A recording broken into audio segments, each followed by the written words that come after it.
Kids 711, what are you? Oh, dear. I need an ambulance here right now. And police, my house just got shut up. I think as I was crawling into the kitchen, I think that's when I was calling them. A panicked call for help after two gunmen opened fire, killing a wife and mother of four. Saturday marks 1 year since 45-year-old Carolyn Williams was murdered in her home near Bremerton. Good evening and thank you for joining us as we shine a spotlight on this murder mystery. It's the only unsolved homicide from last year in Kitsap County. So tonight, Kitsap County Sheriff's detectives are taking us inside the investigation for an exclusive look. They're asking for your help to solve this horrific case that has left a family broken. This is the call. Kids 711, what are you? Oh, dear. I need an ambulance here right now.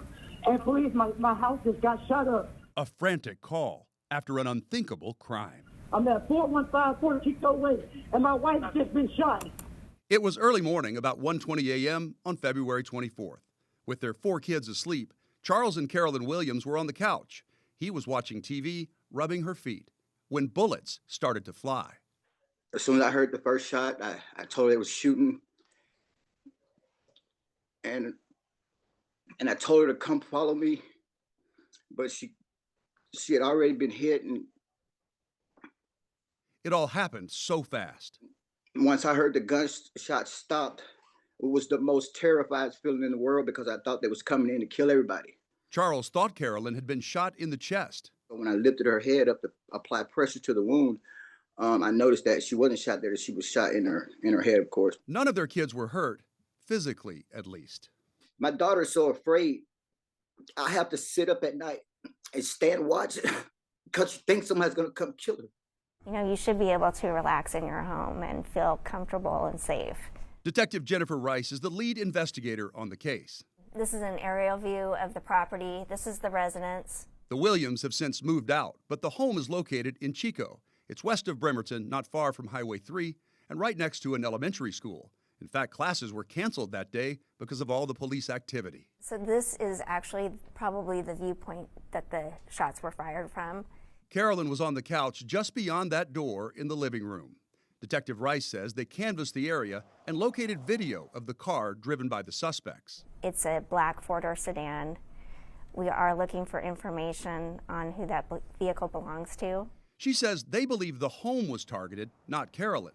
As to the why, they have a team working to figure it out. We got a rare look inside a progress meeting with Chad Birkenfeld, the chief of detectives. Tim, looking at the warrant book here, it seems like we still have some warrants that are outstanding. What's the timeline for those returning? It's been a couple weeks since I've heard back, so follow up with them and hopefully get a response soon. Is this case solvable? It is solvable. We just need that little bit more information. Detective Rice is convinced the suspects have talked. We think that there are people who know what happened, and hopefully they will encourage those people to come forward. When I started working on this case, word quickly spread to Carolyn's friends. I started getting emails, many of them calling her loyal and understanding, the kind of woman who started a food pantry before COVID to give back to the community she loved.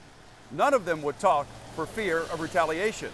All of them, though, said Carolyn did not deserve this. She would take hot plates and go hand them out to people. Charles says he can't sleep at night. He moved out of the state, but relives what happened over and over again. I'm at 415 Puerto Chico Way, and my wife's just been shot. I don't ask you, I beg of you, if you know anything, to please say something. Detectives say until these killers are caught, there's a very real concern that more innocent victims like Carolyn will die.